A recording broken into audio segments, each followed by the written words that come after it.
ಈಶ್ವರ ಬಿಜ್ಜಲ ದೇವ ಬಹುಪರಾಕ್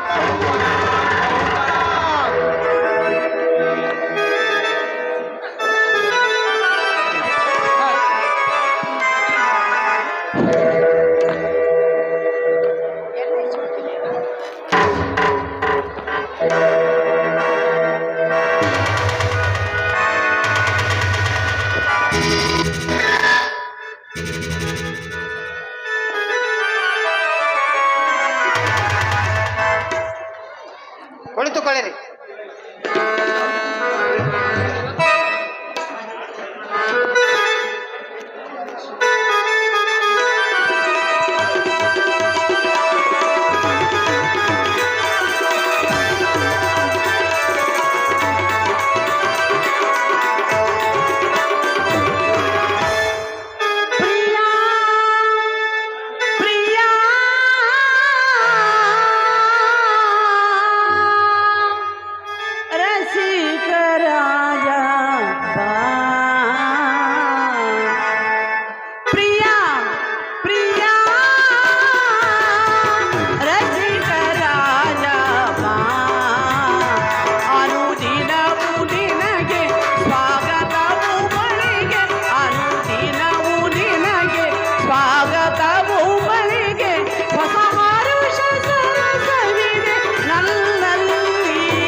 ಪ್ರಿಯಾ ಪ್ರಿಯಾ ರಸಿಕ ರಾಜ ಅನುದಿನವು ನಿನಗೆ ಸ್ವಾಗತವು ಬಳಿಗೆ ಅನುದಿನವು ನಿನಗೆ ಸ್ವಾಗತವು ಬಳಿಗೆ ಹೊಸ ಹಾರುಷ ಸರಸವಿದೆ ನನ್ನಲ್ಲಿ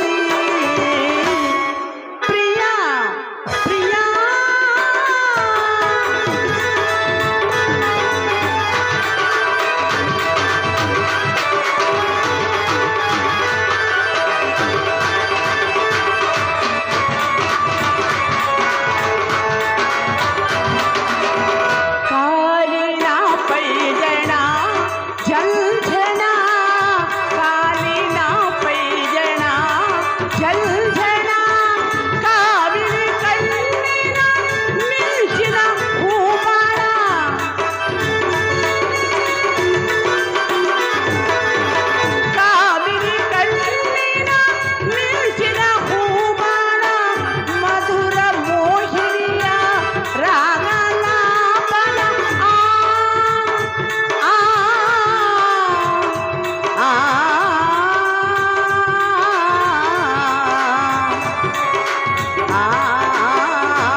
ಮಂತ್ರಿಗಳೇ, ರಾಜ್ಯ ಕಾರಭಾರಿಗಳೇ, ಅಧಿಕಾರಿಗಳೇ ಹಾಗೂ ಪ್ರಜಾ ಪ್ರಮುಖರೇ, ನಾವು ನಮ್ಮ ನಾಡಿನ ಅಭಿವೃದ್ಧಿ ಕಡೆಗೆ ನಮ್ಮ ಗಮನ ಹರಿಸಬೇಕಾಗಿದೆ.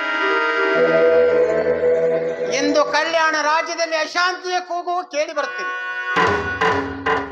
ನಮ್ಮ ನಾಡಿನ ಬಡತನ, ಕಷ್ಟ ಕಾರ್ಪಣ್ಯಗಳನ್ನು ದೂರ ಮಾಡುವುದಕ್ಕೂ ನಮ್ಮ ದೇಶದ ಸಂಪತ್ತನ್ನು ಹೆಚ್ಚಿಸುವುದಕ್ಕೂ ನಾವು ಅದಕ್ಕೆ ತಕ್ಕ ಉಪಾಯಗಳನ್ನು ಕೈಗೊಳ್ಳಬೇಕಾಗಿದೆ. ಈ ಎಲ್ಲ ಕಾರ್ಯನಿರ್ವಹಣೆಗಾಗಿ ನಮಗೆ ಹಣವು ಬೇಕಾಗಿರುವುದು ಅಷ್ಟೇ. ಮಂಚಣ್ಣನವರೇ, ಇದೇ ಸಮಯದಲ್ಲಿ ನಮ್ಮ ಭಾಂಡಾರ ಬರಿದಾಗಿರುವ ಎಂಬ ಸುದ್ದಿ ಕರುಣಿಕರಾದ ಬಸವರಾಜರು ತೋರಿಸಿಕೊಟ್ಟ ಲೆಕ್ಕದ ಮೇಲಿಂದ ಗೊತ್ತಾಗಿದೆ.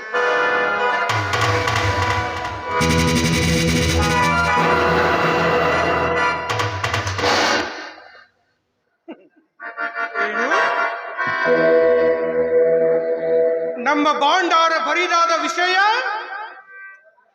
ಕರುಣಿಕರಾದ ಬಸವರಾಜರಿಂದ ತಿಳಿಯಲ್ಪಟ್ಟಿದೆಯೋ? ಮಂಚಣ್ಣನವರೇ, ನಮ್ಮ ಭಾಂಡಾರವು ಹೀಗೆ ಒಮ್ಮಿಂದೊಮ್ಮೆಲೆ ಬರಿದಾಗಲು ಕಾರಣವೇನು?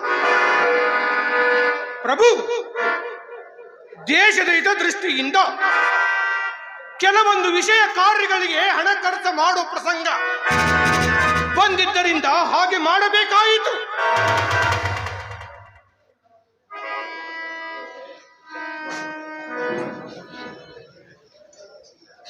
ಪ್ರಭುಗಳೇ, ಮೈ ಮೇಲೆ ಪ್ರಸಂಗ ಬಂದಾಗ ಪ್ರಾಣವನ್ನಾದರೂ ಕೊಡಬೇಕಾಗುತ್ತದೆ. ಎಲ್ಲವೂ ಹಾಳಾಗಿ ಹೋಗುತ್ತಿರುವಾಗ ಅರ್ಧವನ್ನಾದರೂ ಕೊಟ್ಟು ಅರ್ಧವನ್ನಾದರೂ ಉಳಿಸಿಕೊಳ್ಳಬೇಕಾಗುತ್ತದೆ. ಈ ರಾಜ್ಯ ಕಾರಭಾರದ ಹೊಣೆ ಮಹಾಮಂತ್ರಿ ಸ್ಥಾನಕ್ಕಿದೆ. ಮಂಚಣ್ಣನವರೇ, ಹೀಗೆ ನೀವು ಯಾವ ಪ್ರಸಂಗಕ್ಕಾಗಿ ಅಷ್ಟು ಹಣವನ್ನು ಬಳಸಿದ್ದೀರಿ? ಕೇಳಿ ಮಹಾಪ್ರಭು, ಕೇಳಿ. ಶತ್ರುಗಳು ನಮ್ಮ ವಿರುದ್ಧ ದಂಡ ಯಾತ್ರೆ ಮಾಡುರೆಂಬ ಸುದ್ದಿ ನನ್ನ ಕಿವಿಗೆ ಬಿದ್ದಿತು. ಆಗ ಆ ಸಂದರ್ಭದಲ್ಲಿ ಅವರಿಗೆ ಹಣದ ಆಸೆ ತೋರಿಸಬೇಕಾಗಿತ್ತು. ಆಗ ಹಣ ಕೈ ಬಿಟ್ಟು ಹೋಗಿ ಭಾಂಡಾರ ಬರಿದಾದ ವಿಷಯ ಕರುಣಿಕರಾದ ಬಸವರಾಜ. ನಿಜ ಮಂತ್ರಿಗಳೇ, ನಾವಾದರೂ ಇದ್ದ ಲೆಕ್ಕವನ್ನು ಇದ್ದ ಹಾಗೆ ಒಪ್ಪಿಸಿದ್ದೇವೆ. ಆಗ ಲೆಕ್ಕ ಬರಲಿಕ್ಕೆ ನಿಮಗ್ಯಾರು ಹೇಳಿದರು? ಆ ಸಂಗಮನಾಥನು. ಅವರ್ಯಾರು? ಜಗದಗಲವಾಗಿರುವ, ಮುಗಿಲಗಲವಾಗಿರುವ, ಮಿಗಿಯಾಗಲವಾಗಿರುವ, ಎನ್ನ ಕರಸ್ಥಲಿಗೆ ಚುಳುಕಾಲಿರುವ ಆ ಬ್ರಹ್ಮಾಂಡದ ಲೆಕ್ಕವನ್ನೇ ಬರೆದವನು. ಅವರ ಅಭ್ಯಾಸ ಅಲ್ಲಿ ಆದಂತೆ ಕಾಣುತ್ತದೆ ಮಹಾಪ್ರಭು. ಅವರು ಅಲ್ಲಿಂದಲೇ ಇಲ್ಲಿಗೆ ಬಂದಿದ್ದಾರೆ. ಸಟ್ರ ಮಳ್ಯಾಗ ದೊಡ್ಡ ಕಾಪಿ ಬಿಡ್ತಾರ, ಇಲ್ಲಿಂದ ಇಲ್ಲೇ ಬಿದ್ದಾರ ಅವ್ರ. ಮಂಚಣ್ಣನವರೇ, ನಮ್ಮ ಭಾಂಡಾರವೇ ಬರಿದಾದ ಮೇಲೆ ಇನ್ನು ಮುಂದೆ ದೇಶಾಭಿವೃದ್ಧಿ ಮಾಡುವ ಬಗೆ ಹೇಗೆ? ಪ್ರಭು, ಹೊಸ ತೆರಿಗೆಯನ್ನು ಹಾಕಿ ಪ್ರಜರಿಂದ ಬಂದ ಹಣದಿಂದಲೇ ಪ್ರಜಾಭಿವೃದ್ಧಿ ಮಾಡಿ. ಮಂಚಣ್ಣನವರೇ, ಈಗಿದ್ದ ತೆರಿಗೆ ಹೆಚ್ಚಾಗಿರುವುದೆಂದು ಜನರ ಕೂಗಾಗಿದೆ. ಪ್ರಭು, ಹಾಗಾದರೆ ಯಾವುದಾದರೂ ಒಂದು ನಾಡಿನ ಮೇಲೆ ದಂಡೆತ್ತಿ ಹೋಗಿ ಹಣವನ್ನು ಸುರಿದುಕೊಂಡು ಬರಬೇಕಾಗುತ್ತದೆ. ಸರಿ, ಒಳ್ಳೆಯ ಸಲಹೆ. ಮೈ ತೊಳೆಯಲಿಕ್ಕೆ ಹೋಗಿ ಮಣ್ಣು ಮೆತ್ತಿಕೊಂಡಂತೆ. ಕಲ್ಲು ಕಟ್ಟಿಕೊಂಡ ಬಾವಿಯಾಗಿ ಬಿದ್ದಂಗಾತು. ನಮ್ಮ ಮಂಚಣ್ಣ ಮಂತ್ರಿಗಳ ಆಲೋಚನೆಗಳೇ ಹೀಗೆ. ಬಸವರಾಜರೇ, ನಿಮ್ಮ ಒಡನಾಟದಲ್ಲಿ ನಿಮ್ಮ ಸಲಹೆ ಸೂಚನೆಗಳು ನಮಗೆ ಒಳ್ಳೆಯ ಸೂಕ್ತ ಕಂಡು ಬಂದಿವೆ. ಹೇಳಿ ಬಸವರಾಜರೇ, ನಿಮ್ಮ ಅಭಿಪ್ರಾಯವೇನು? ಪ್ರಭು, ಈ ಕರುಣಿಕನ ಮಾತಿಗೆ ಬೆಲೆ ಬಾರದು. ಬಸವರಾಜರೇ, ಕಬ್ಬು ಮೇಯುವ ಆಣೆ ದೊಡ್ಡದಾದರೂ ಸಕ್ಕರೆ ಸೇವಿಯುವ ಇರುವಿಗೆ ಸರಿಬಾರದು. ಬಸವರಾಜರೇ, ನಿಮ್ಮ ಮಾತು ಸಕ್ಕರೆಯಾಗಿದೆ, ನಾವು ಅದನ್ನು ಬಲ್ಲೆವು. ಹೇಳಿ ಬಸವರಾಜ, ನಿಮ್ಮ ಮೇಲೆ ನಮ್ಮ ವಿಶ್ವಾಸವಿದೆ. ಪ್ರಭು, ಪ್ರಜೆಗಳ ಉನ್ನತಿ ಖಡ್ಗದಲ್ಲಿಲ್ಲ, ಯುದ್ಧದಲ್ಲಿಲ್ಲ, ಹಿಂಸೆಯಲ್ಲಿಲ್ಲ, ಬದಲಾಗಿ ಪ್ರಜಾಹಣದಲ್ಲಿ ಕೂಡಿಟ್ಟ ಪ್ರಜಾಹಣದಲ್ಲಿದೆ. ನಿಜ ಬಸವರಾಜ, ನಿಜ. ಆದರೆ ಹಣವೇ ನಮ್ಮ ಭಾಂಡಾರದಲ್ಲಿ ಇಲ್ಲವಲ್ಲ. ಪ್ರಭು, ಕೊಡು ಒಡೆಯ ಬಡವನೇ, ಆ ಹಣವನ್ನೇ ಸಂಗಮನಾಥನೇ ಕೊನುವಡು. ಏನು ನಾವು ಅವನಲ್ಲಿ ವಿಶ್ವಾಸವಿಡಿ. ಏನು ಸಂಗಮನಾಥನೇ? ಹೌದು ಪ್ರಭು, ಎಲ್ಲರ ಕಷ್ಟಗಳನ್ನ ದೂರ ಮಾಡತಕ್ಕವನೇ ಅವನು. ಅವನೇ ಕೊಟ್ಟರೆ ಯಾವುದಕ್ಕೂ ಕಡಿಮೆ ಕೊರತೆಯಾಗುವುದಿಲ್ಲ.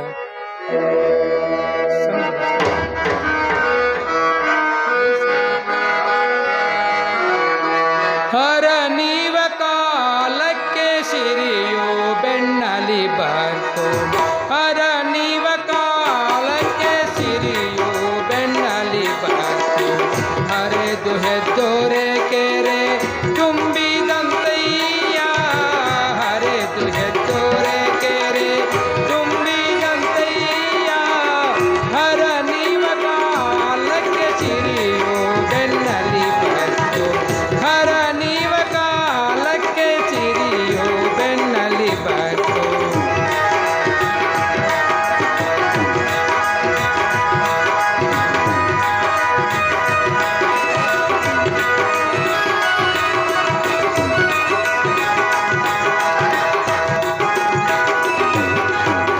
ನೆರೆಯದ ವಸ್ತು ನೆರೆವುದು ನೋಡಯ್ಯ.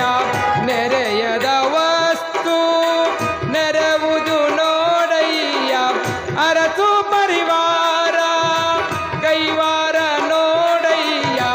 ಅರಸು ಪರಿವಾರ ಕೈವಾರ ನೋಡಯ್ಯ.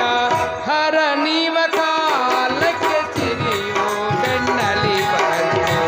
ಹರ ನೀವ ಕಾಲಕ್ಕೆ ಸಿರಿಯೋ ಬೆನ್ನಲಿ ಬರ್ತು.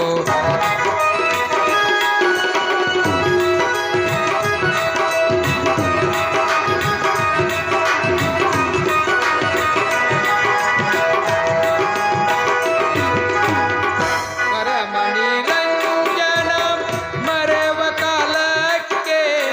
ಪರಮಣಿ ರಂಜನ ಮರೆವ ಕಾಲಕ್ಕೆ. ತುಂಬಿದ ಹರವಿಗೆ ಕಲ್ಲು ಕೊಂಬಂತೆ. ತುಂಬಿದ ಹರವಿಗೆ ಕಲ್ಲು ಕೊಂಬಂತೆ. ಕೂಡಲ ಸಂಗಮ ದೇವ ದೇವ. ಕೂಡಲ ಸಂಗಮ ದೇವ ದೇವ.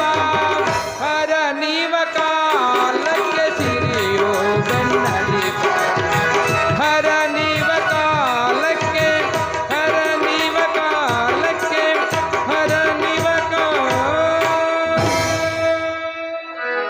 ಬಸವರಾಜರೇ, ಬಸವರಾಜರೇ, ನಿಮ್ಮ ನಂಬಿಕೆಯು ನಮಗೆ ಉತ್ಸಾಹವನ್ನು ಉಂಟು ಮಾಡುತ್ತದೆ.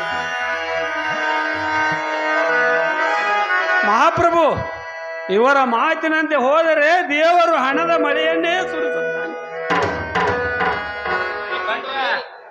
ದೇವರು ಕಲಿಯುಗದಲ್ಲಿ ಕಲ್ಲಿನಲ್ಲಿಲ್ಲ, ಎಲ್ಲ ಕಾರಸ್ಥಾನದಲ್ಲಿ ಇಲ್ಲ, ಅದ್ರಾಗೂ ಎಲ್ಲ, ತೂಕದಾಗಿಲ್ಲ, ಒಟ್ಟ ಇಲ್ಲ, ತಕ್ಕಡಿಯಾಗಿಲ್ಲ, ಇಲ್ಲ, ಲಂಚದಲ್ಲಿ ಲಾಭದಲ್ಲಿ ಮಾತ್ರ ಇದ್ದಾನೆ. ಇಲ್ಲೇ ಅದ ಮತ್ತೆ ಇಲ್ಲಿ ಸಿಗವ, ಇದ್ರಿಗೆ ಎಲ್ಲೂ ಇಲ್ಲ. ಎಲ್ಲೂ ಇಲ್ಲ ಶಟ್ರ.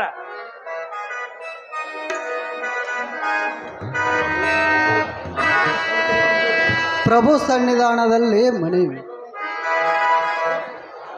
ಪ್ರಭು, ತೀರ್ಥಪ್ರಾಂತಕೇಶ್ವರ ದೇವಾಲಯದಿಂದ ಒಬ್ಬರು ಅರ್ಚಕರು ಬಂದಿದ್ದಾರೆ. ಆತನನ್ನು ಬರಮಾಡಿರಿ.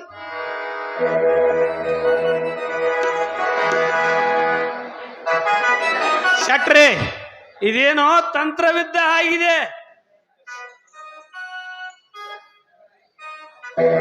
ಭಟ್ರ, ಬಸವಣ್ಣನಿಗೂ ದೇವಸ್ಥಾನದ ಅರ್ಚಕರಿಗೂ ಏನೋ ಸಂಬಂಧವಿದ್ದ ಹಾಗಿದೆ. ಆಯ್ತ್ರಿ, ಒಳಗಿಂದೊಳಗೆ ಏನೋ ಐತೆ ಅಂದಾಗ ಇದು ನಡೆದೈತೆ. ನಡೆದೈತೆ. ನಡೆದೈತೆ.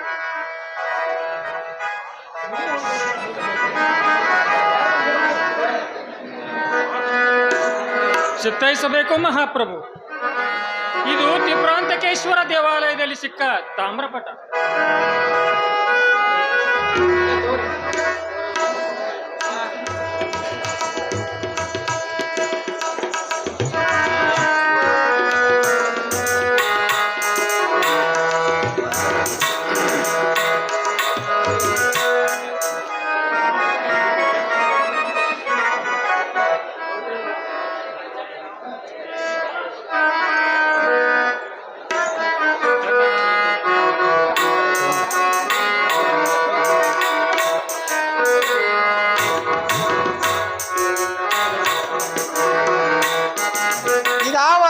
ಪ್ರಾಚೀನ ಲಿಪಿ. ಇದು ನಮಗೆ ತಿಳಿಯದ ಭಾಷೆ. ನೋಡಿ ಮಂಚಣ್ಣನವರೇ, ನಿಮಗೇನಾದರೂ ತಿಳಿಯಬಹುದೇ?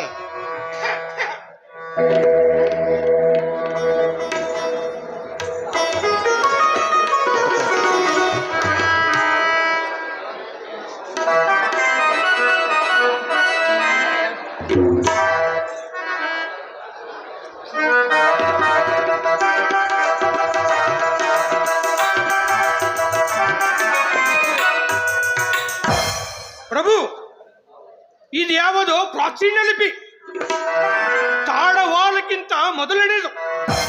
ಇದನ್ನು ನಮ್ಮ ಪೆದ್ದರಸರು ಏನಾದರೂ ಓದಬಹುದೇ?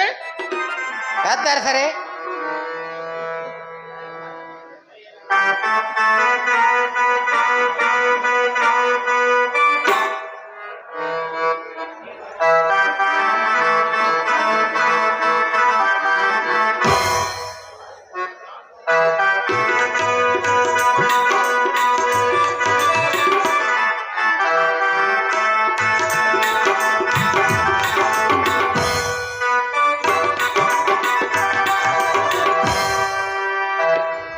ಬರ್ಯಾವ ಕಾಮಗೆ ಬರಲಿಲ್ಲ. ನಾವು ರಾತ್ರಿ ಸಾಲಿ ಕಲ್ತೇವ್ರಿ, ಹಂಗಾಗಿ ತಿಳಿವತ್ತ.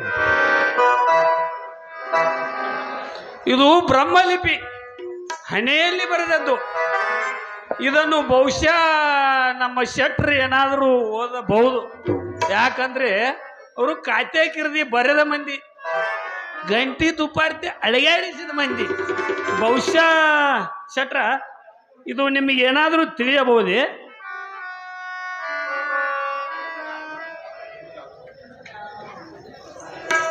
ಇಲ್ಲಿ ಮ್ಯಾಲ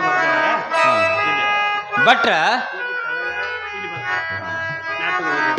ಭಟ್ರ, ನಿಮಗೆ ತಿಳಿಲಾರ್ದು ನಮಗೇನು ತಿಳಿತದ ರೀ? ನಾವು ಸರಸ್ವತಿ ಪ್ರಸನ್ನದವರಲ್ಲ, ನಾವು ಲಕ್ಷ್ಮೀ ಪ್ರಸನ್ನದವರು. ನಮ್ಮದು ಅಂಕಲಿಪಿ ಮಂದಿ, ನಮ್ಮದು ತಕಡಿ ರಾಜ, ಕಾಂಚನಾನೇ ಪ್ರಭುತ್ವ. ಹಾ, ಮಧುವರ್ಸರೇ, ನೀವೇನಾದ್ರು ಪ್ರಯತ್ನಿಸಬಹುದೇ?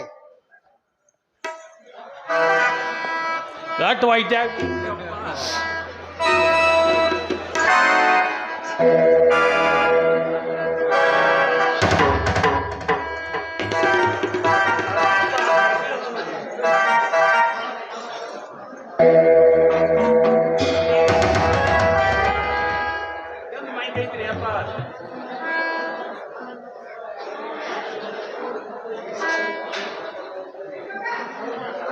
ಮಂಚನ ಮಂತ್ರಿಗಳು, ಪೆದ್ದರ್ಸ ಭಟ್ಟರು,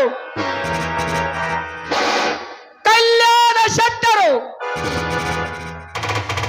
ಇವರಿಗಾಗದ ಕಾರ್ಯವನ್ನು ನಾನು ಹೇಳುವುದೆಂದರೆ, ಪ್ರಭು, ಕುಂಟ ಮನುಷ್ಯನು ಬೆಟ್ಟವನ್ನೇರಿದಂತೆ ನೋಡಿ ಮಹಾಪ್ರಭು, ನೋಡಿ. ಪ್ರಭು, ಇದನ್ನು ನಮ್ಮ ಬಸವರಾಜ್ಯರೇನೋ ಊದಬಹುದೇ? ಅದನ್ನು ಅವರ ಕೈಗೆ ಕೊಡಿರಿ.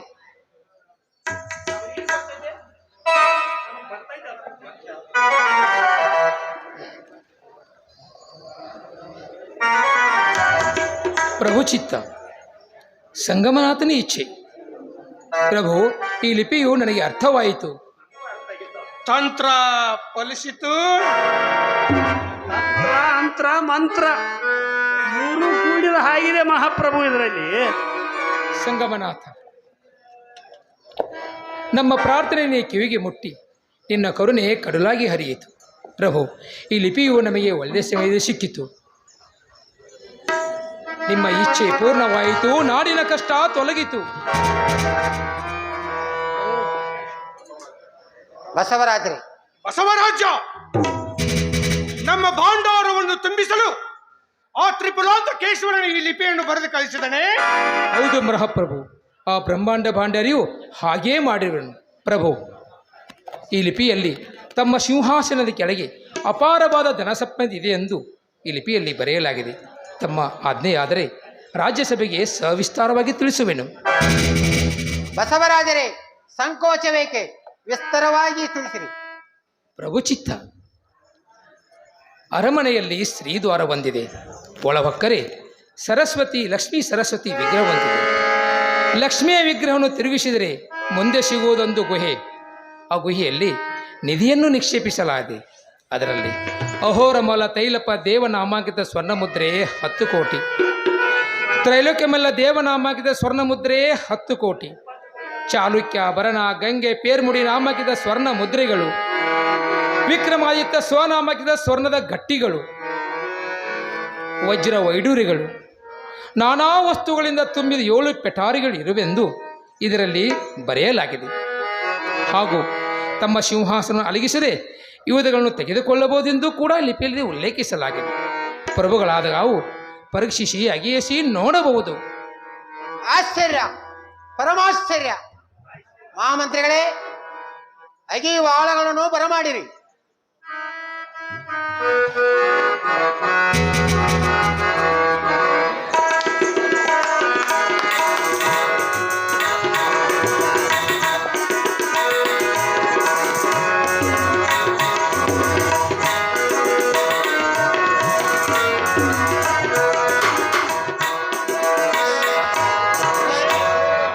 ನೋಡಿ ಬಸವರಾಜರೇ, ಎಲ್ಲಿ ಅಗೆಯಬೇಕು?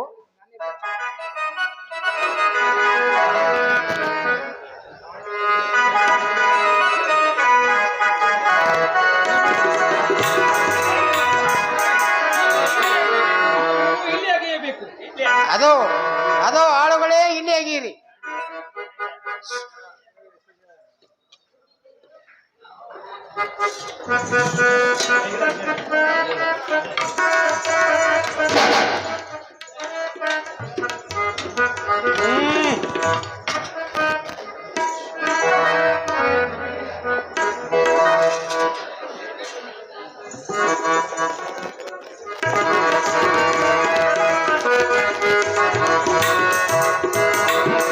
ನೋಡಿ ಮಂಚನನವರೇ, ಇವು ಯಾವ ನಾಣ್ಯಗಳು?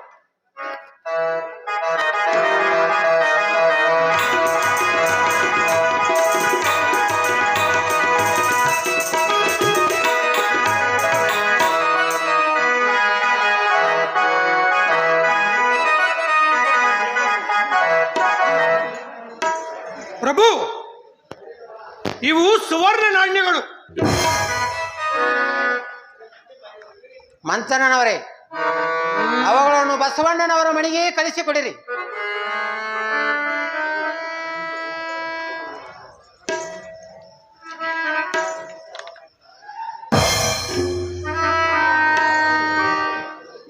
ಒಡೆಯರೊಡೆಯುವ ಕಂಡಡೆ ಕಳ್ಳಂಗಲಾಯಿತೆಂಬ ಗಾದೆ ಎನಗಾಯಿತೆಯ.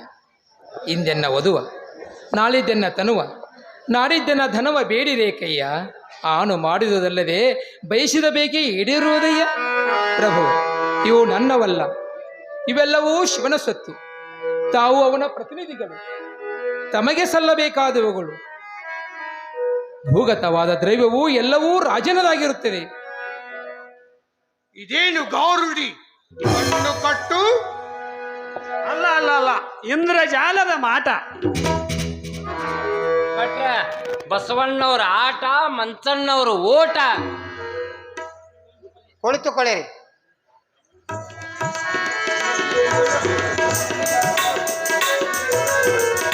ನಮ್ಮ ನಾಡಿನ ಅಭಿವೃದ್ಧಿಗಾಗಿ ಸಾಧಿಸಿಕೊಟ್ಟ 66 ಕೋಟಿ ನಾಣ್ಯಗಳ ವಿಚಾರ ನಮಗೆಲ್ಲ ಗೊತ್ತಾಗಿದೆ.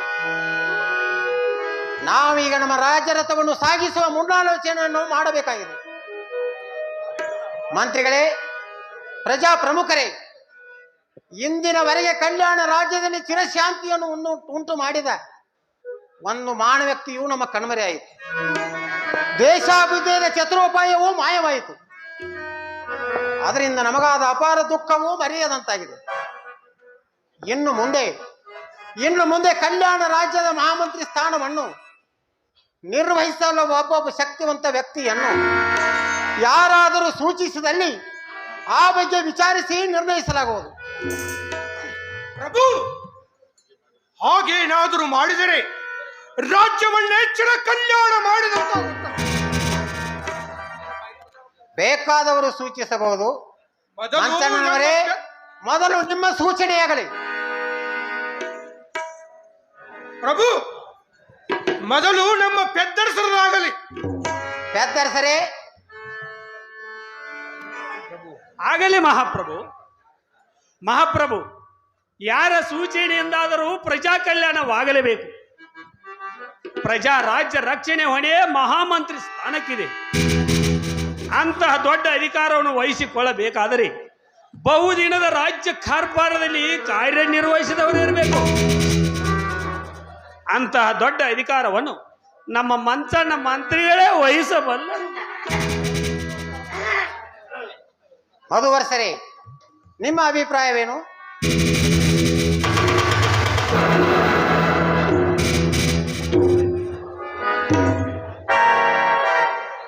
ಪ್ರಭುಗಳೇ, ಮಂಚನವರೇ ಮಹಾಮಂತ್ರಿ ಸ್ಥಾನಕ್ಕೆ ಯೋಗ್ಯರಾಗಿದ್ದಾರೆ ಮಹಾಪ್ರಭು.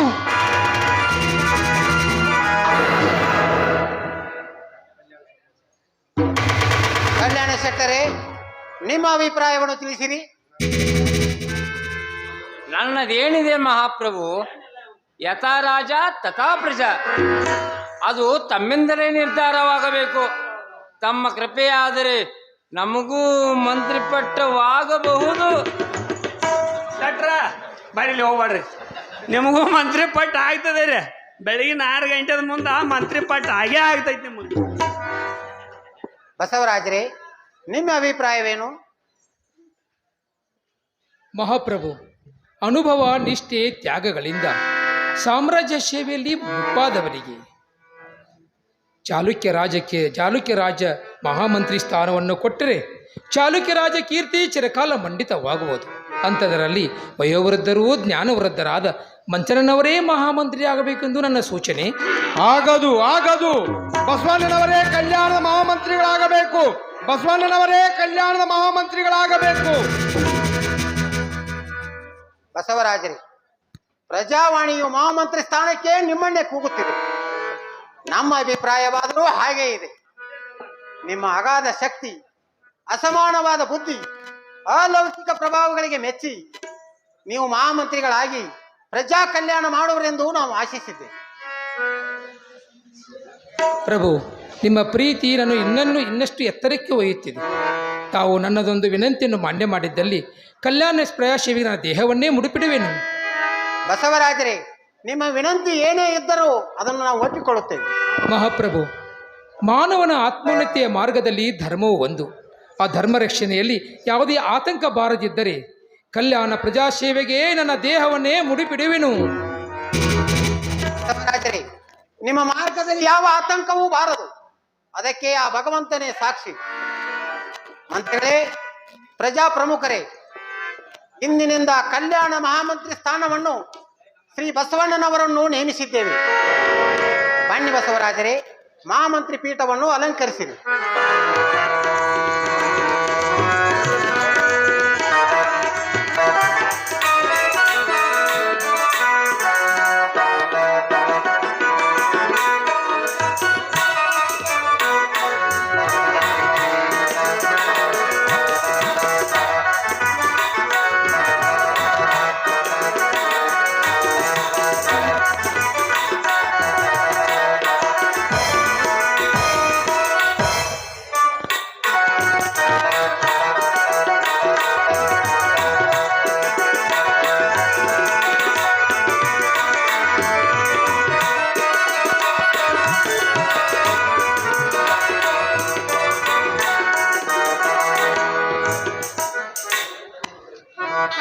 ಶೆಟ್ರ ಮುಗ್ದಂಗ ಆತ್ರಲ್ಲ ನಮ್ಮ ಕೆಲಸ.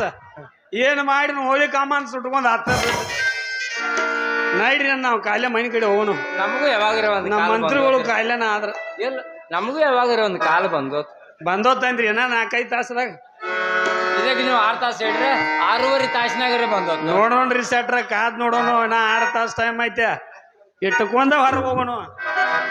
ವನದೇವ ಮಹಾಮಂತ್ರಿಗಳಂತೆ ಬಸವರಾಜರು ಪ್ರಜಾನುರಾಗಕ್ಕೆ ಪಾತ್ರರಾಗಲೆಂದು ನಮ್ಮ ಹಾರೈಕೆ.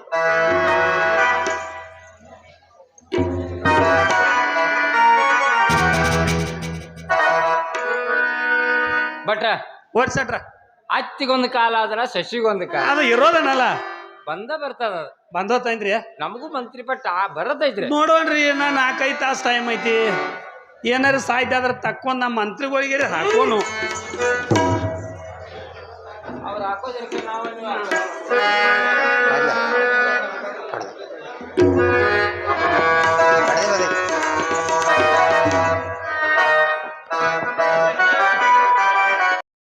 ಅದಕ್ಕೆ ಎಲ್ಲರೂ ಕ್ಷಮೆ ಇರಲಿ.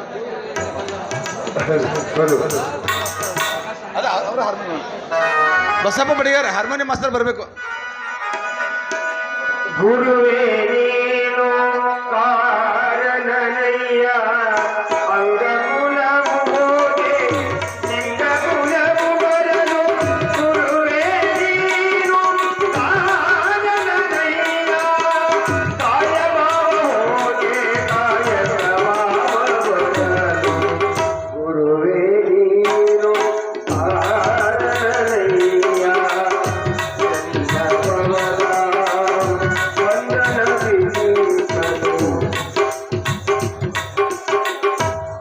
ಇನ್ನೊಬ್ಬರು ಇವರಿಗೆ ಕಲಿಸಿದಂಥ ಗುರುಗಳು ಸುನಿಲ್ ಬಡಿಗೇರ್, ಇವರಾದರೂ ಕೂಡ ವೇದಿಕೆ ಮೇಲೆ ಬರಬೇಕಾಗಿ ವಿನಂತಿ.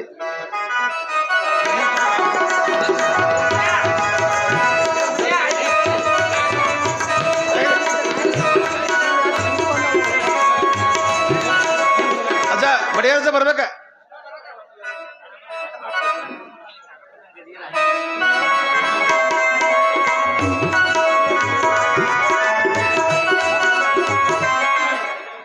ನೋಡ್ರಿ, ಇವರೆಲ್ಲ ಪಾತ್ರಧಾರಿಗಳು ಯಾವುದೇ ರೀತಿಯಿಂದ ನಮ್ಮ ಕಡೆಯಿಂದ ಅಪೇಕ್ಷೆ ಮಾಡಿಲ್ಲ. ಅವ್ರು ನಿಸ್ವಾರ್ಥ ಸೇವೆಯಿಂದ ನಾಟಕ ಮಾಡತ್ತಾರು. ನಾವು ಬರೇ ಕಮಿಟಿ ಅವ್ರು ಬರೇ ಪೆಂಡಾಲ್ ಖರ್ಚು ಉಳಿದವು. ಅವ್ರದ್ದು ಏನು ನಮ್ಮ ಕಡೆಯಿಂದ ಆಸೆ ಅನ್ನೋದೇನಿಲ್ಲ. ನಿಸ್ವಾರ್ಥ ಸೇವೆ. ತಿಂಡಿ ಮಂಡಿಯವರು ಕಂಪನಿಗೆ 50 ರೂಪಾಯಿ ಸಹಾಯ ಅರ್ಥವಾಗಿ ಕೊಟ್ಟಿರ್ತಾರೆ. ಅವರಿಗೆ ಅನಂತ ಕೋಟಿ ಧನ್ಯವಾದಗಳನ್ನು ತಿಳಿಸ್ತಾ ಇದ್ದೇನೆ.